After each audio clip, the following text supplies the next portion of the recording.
Hello everyone, my name is Malaya Otto from BSBA MK2C. My topic is all about data gathering procedures.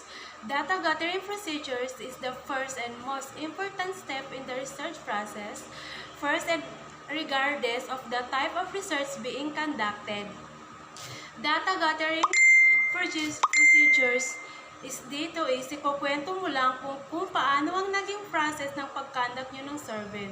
And then, kapag research proposal pa lang ang inyong ginagawa or sinusulat, definitely, di pa lang kayo nakapagpa-survey. So, itong data gathering procedure, parang more or less, i-imagine lang muna kung ano yung magiging flow ng inyong data gathering procedure. Tapos, kapag kayo ay nakapagpa-survey na at nakagawa na kayo ng chapter 4, babalikan nyo tong part na to para i-edit kung ano ba talaga or paano talaga ang nangyari sa pagpa-survey nyo sa mga naging respondents ninyo. And then, data gathering procedure is so very important rin siya sa ating research. Dahil ang data gathering procedure is all about basehan ng data or reliability ng nakalap mo na information about that problem research na gikandak mo. Then, ito rin yung pinaka-main important research na gikandak natin kasi kung wala ang data gathering procedures, useless lang ang research na gagawin natin. From the word itself, procedure or process siya para makuha mo ang exact na data na kailangan mo. And meron din tayong data collections. Data collection naman is yan na rin yung masasagot na yung research problem na gikandak mo and then makuha mo na yung data na kailangan mo. And then meron din tayong four most common method for the data gathering procedures.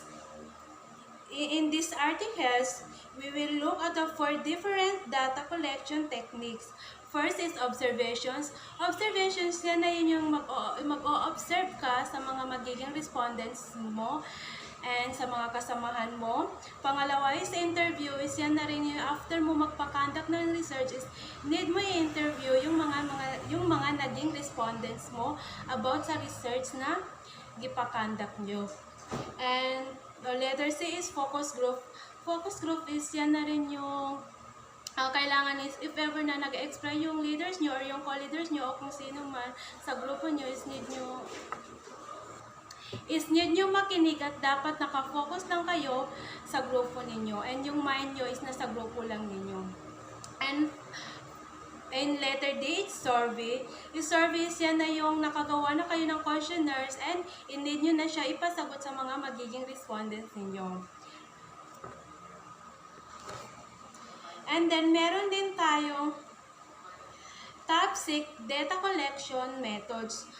First is interview, tulad nung sabi ko, sa 4 nagibigay ko na example is interviews, niyan na rin yung need mo i-interview yung mga magiging respondents mo.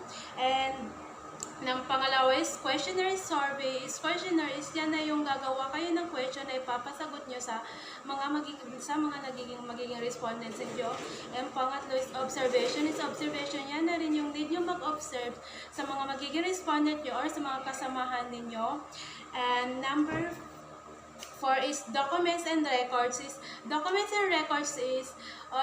is yan na rin yung ginawa nyo na research mula chapter 1 hanggang sa the end, and records is need nyo siya i-records. And for the last is focus groups. Focus groups is yan na rin yung need nyo mag-focus sa grupo ninyo if ever man na nag-explain yung leaders nyo, co-leaders nyo, or mga kasamahan nyo. Dapat is nakafocus kayo at dapat makinig kayo at para makakuha rin kayo ng more info about sa topic na gina-explain nila. And for the last is oral stories. And thank you.